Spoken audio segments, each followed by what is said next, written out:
It is believed generally in India that when a person sets out on the way of liberation, his first problem is to become free from his past karma.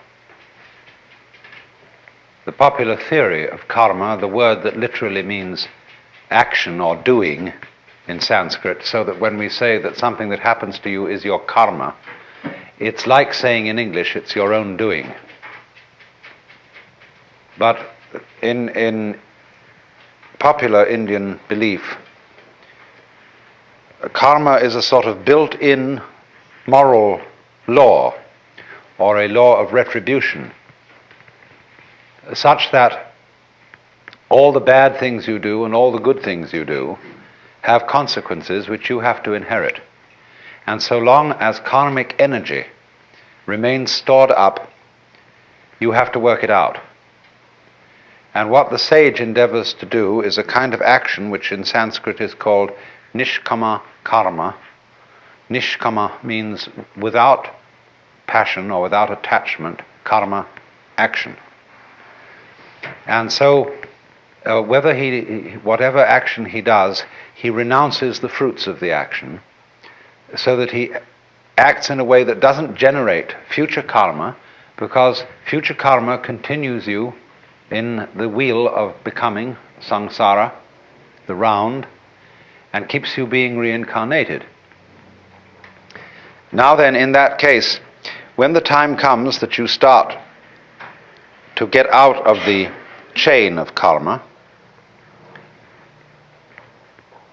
all the creditors that you have start presenting themselves for payment. In other words, a person who begins, say, to study yoga is felt that he will suddenly get sick, or that his children will die, or that he'll lose his money, or all sorts of catastrophes will occur, because the karmic debt is being cleared up. And it is in no hurry to be cleared up if you're just living along like anybody, but if you embark on the spiritual life, a certain hurry occurs. And therefore, since this is known, it's rather discouraging to start these things. The Christian way of saying the same thing is that if you plan to change your life, shall we say, to turn over a new leaf, you mustn't let the devil know, because he will oppose you with all his might if he suddenly discovers that you're going to escape from his power. So, for example, if you have a bad habit, say you drink too much, and you make a New Year's resolution that during this coming year you'll stop drinking, that's a very, very dangerous thing to do, because the devil will immediately know about it. And what will happen will be this: he will confront you with the prospect of 365 drinkless days. And that will be awful, just overwhelming. And you won't be able to make much more than 3 days on the wagon. So in that case, you compromise with the devil and say, just today I'm not going to drink, you see, but tomorrow maybe, we'll go back. Then when tomorrow comes, you say, oh, just another day, let's try out, that's all. And the next day you say, oh, one more day won't make much difference. So you only do it for the moment, and you don't let the devil know that you have a secret intention of going on day after day after day after day. But of course, there's something still better than that. And that is not to let the devil know anything. And that means, of course, not to let yourself know. One of the many meanings of that saying, let not your left hand know what your right hand doeth, is just this. And that was why in Zen discipline, a great deal of it centers around acting without premeditation. As those of you know who read Herrigel's book, Zen in the Art of Archery, it was necessary to release the bowstring without first saying, now. There's a wonderful story, you may also have read, by a German writer, von Kleist, about a boxing match with a bear. the man can never defeat this bear because the bear always knows his plans in advance and is ready to deal with any situation. The only way to get through to the bear would be to hit the bear without having first intended to do so. That would catch him. And so this is one of the great problems in the spiritual life, or whatever you want to call it, is to be able to have intention and act simultaneous. By this means, you escape karma and you escape the devil. So, you might say that the Taoist is exemplary in this respect. That this is getting free from karma without making any previous announcement. Of simply, supposing we have a train and we want to unload the train of its freight cars. You can go to the back end and you can unload them one by one and shunt them into the siding. But the simplest of all ways of unloading is to uncouple between the engine and the first car, and that gets rid of the whole bunch at once. And it is in that sort of way, you see, that the Taoist gets rid of karma without challenging it. And so it has the reputation, you see, of being the easy way. There are all kinds of yogas and ways for people who want to be difficult. And one of the great gambits of a man like Gurdjieff was to make it all seem as difficult as possible, because that challenged the vanity of his students. If some teacher, some guru says, really, this isn't difficult at all, it's perfectly easy, some people will say, oh, he's not really the real thing. We want something tough and difficult, and when we see somebody starts out giving you a discipline that's very, very weird and rigid, people think, now there is the thing. That man means business. See?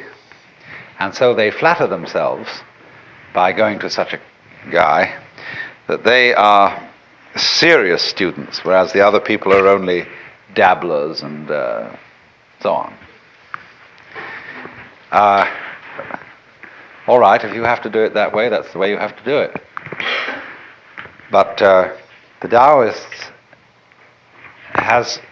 is the kind of person who shows you the shortcut and shows you how to do it by intelligence rather than effort, because that's what it is. Taoism is in that sense what everybody is looking for. The easy way in, the shortcut, using cleverness instead of muscle. So the question naturally arises, isn't it cheating? When in any game somebody really starts using his intelligence, he will very likely be accused of cheating. And to draw the line between skill and cheating is a very difficult thing to do. You see, the inferior intelligence will always accuse a superior intelligence of cheating. That's its way of saving face. You beat me by means that weren't fair. We were originally having a contest to find out who had the strongest muscles. And you know, we were pushing against it like this. And this would prove who had the strongest muscles. But then you introduce some gimmick into it, some judo trick or something like that, you see, and you're not playing fair. So in the whole domain of ways of liberation, there are routes for the stupid people and routes for the intelligent people. And the latter are faster. This was perfectly clearly explained by Huineng, the sixth patriarch of Zen in China, in his sutra, where he says the difference between the gradual school and the sudden school is they both arrive at the same point, but the gradual is for slow-witted people and the sudden is for fast-witted people. Can you, in other words, find a way that sees into your own nature, that sees into the Tao immediately? And at the end of this morning's talk, I pointed out to you the immediate way, the way through now. When you know that this moment is the Tao, and this moment is considered by itself, without past and without future, eternal, neither coming into being nor going out of being, there is nirvana. And there is a whole Chinese philosophy of time based on this. It hasn't, to my knowledge, been very much discussed by Taoist writers. It's been more discussed by Buddhist writers, but it's all based on the same thing. Dogen, the great 13th century Japanese Zen Buddhist, studied in China, and he wrote a book called Shobo Genzo. A Roshi recently said to me in Japan, that's a terrible book, because it tells you everything. It gives the whole secret away. But in the course of this book, he says,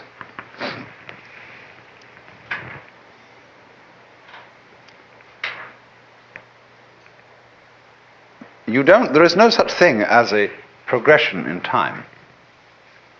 The spring does not become the summer. There is first spring, and then there is summer. So in the same way, you now do not become you later.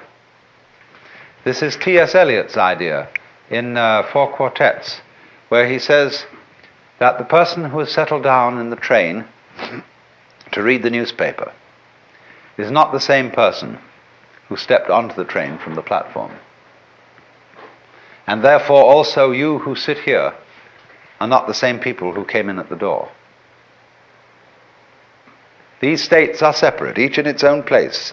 There was the coming in at the door person, but there is actually only the here and now sitting person. And the person sitting here and now is not the person who will die. Because we are all a constant flux. And the continuity of the person from past through present to future is as illusory in its own way as the upward movement of the red lines on a revolving barber pole. You know, it goes round and round and round, and the whole thing seems to be going up or going down, whichever the case may be. But actually nothing is going up or down. So when you throw a pebble into the pond and you make a concentric rings of waves, there is an illusion that the water is flowing outwards. And no water is flowing outwards at all. Water is only going up and down. What appears to move outward is the wave, not the water. So this kind of philosophical argument says that our seeming to go along in a course of time, it doesn't really happen. The Buddhists say suffering exists, but no one who suffers. Deeds exist, but no doers are found. A path there is, but no one who follows it. And nirvana is, but no one who attains it. So, in this way they look upon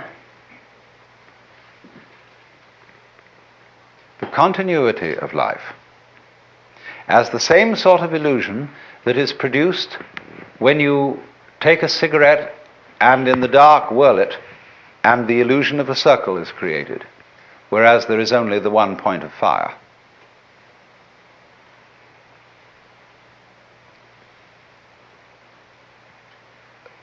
The argument then is, so long as you're in the present, there aren't any problems. The problems exist only when you allow presence to amalgamate. There's a way of putting this in Chinese, which is rather interesting. They have a very interesting sign, this. It's pronounced nyan, in Japanese nen. And the top part of the character means now, and the bottom part means the mind-heart, the shin. And so this is, as it were, an instant of thought. In Sanskrit, they use this character as the equivalent for the Sanskrit word kshana. Then if you double this character, and put it twice, or 3 times, and I'll write the Chinese for ditto.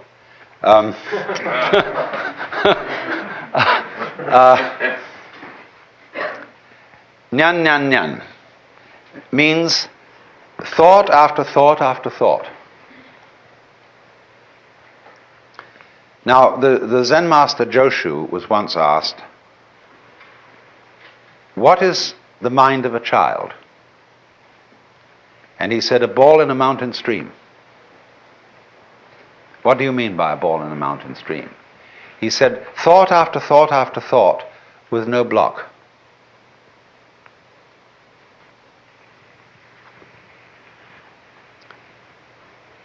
So, he was using, of course, the mind of the child as the innocent mind, the mind of a person who's enlightened. One thought follows another without hesitation. The thought arises, it doesn't wait to arise. As when you clap your hands, the sound issues without hesitation. When you strike flint, the spark comes out. It doesn't wait to come out. And that means that there's no block.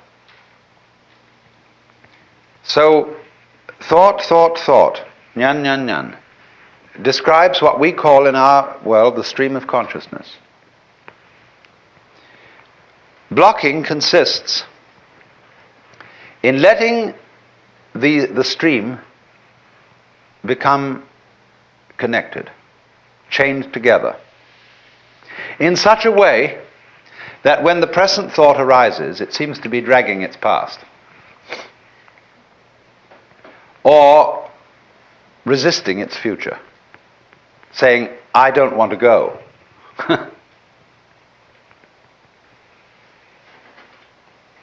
When then the connection, the dragging, it's better to call it, of these thoughts drops, you've broken the chain of karma. If you think of this in comparison with certain problems in music, it's very interesting. Because when we listen to music, we hear melody only because we remember the sequence. We hear the intervals between the tones, but more than that, we remember the tones that led up to the one we are now hearing, and we are trained musically to anticipate certain consequences. And to the extent that we get the consequences we anticipate, we feel that we understand the music. But to the extent that the composer does not adhere to the rules and gives us unexpected consequences, we feel that we don't understand the music. And if he gives us harmonic relationships, which we are not trained to accept that is to say, to expect. We say, well, this man is just writing garbage. But of course, it becomes apparent that the perception of music, the ability to hear melody, will depend upon a relationship between past, present, and future sounds. And you might say, well, you're talking about a way of living that would be equivalent to listening to music with a tone-deaf mind. So that you would eliminate the melody and have only noise. And so in your Taoist way of life, you would eliminate all meaning and have only senseless present moments.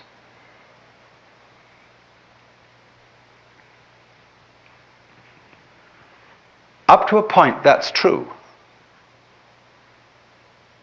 That is, in a way, what Buddhists also mean by seeing things in their suchness.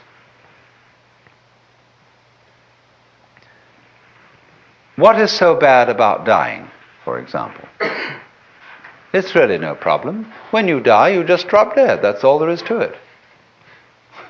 But what makes it a problem is that you're dragging a past. And all those things you've done, all those achievements you've made, all these relationships and people that you've accumulated as your friends, all that has to go. See, it isn't here now. I mean, a few friends might be around you, but all that past that identifies you as who you are,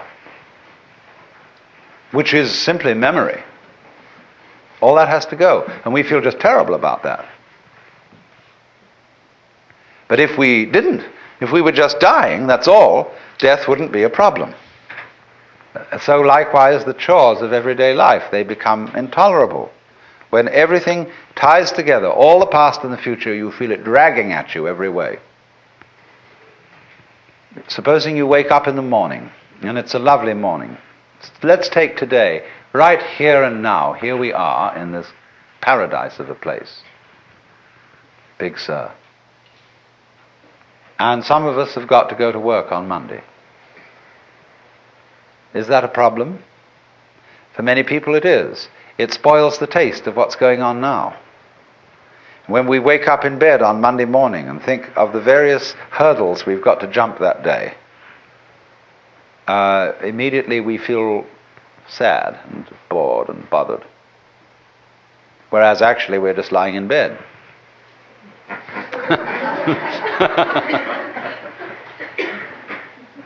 So the Taoist trick says,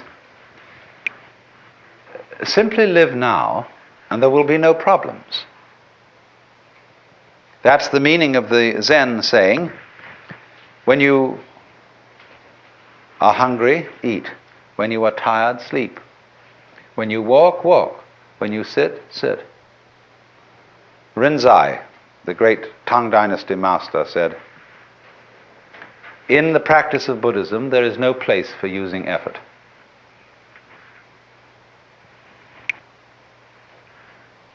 Sleep when you're tired, move your bowels, eat when you're hungry. That's all. The ignorant will laugh at me, but the wise will understand. And so, also, the meaning of this wonderful Zen saying,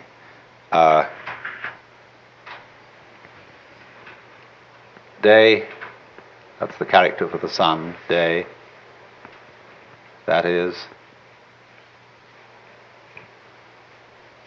good day. Every day is a good day. On condition, you see, that day is like nyan nyan. They come one after another, and yet there's only this one. You don't link them. This, as I intimated just a moment ago, seems to be an atomization of life.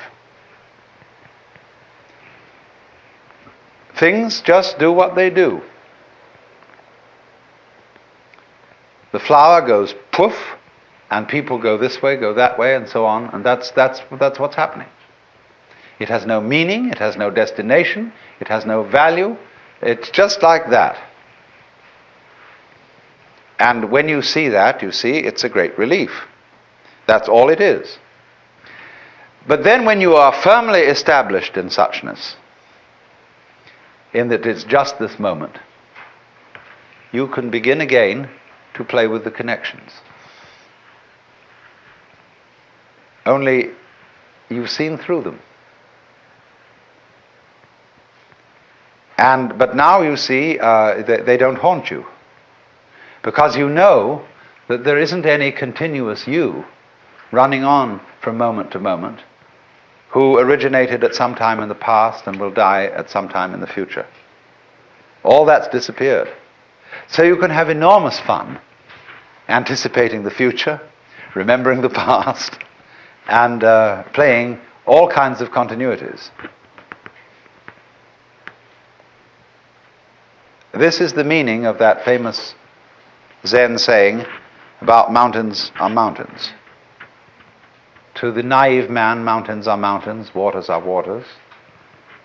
To the intermediate student, mountains are no longer mountains, waters are no longer waters. In other words, they've all dissolved into the point instant, to the kshana. But for the fully perfected student, mountains are again mountains and waters are again waters.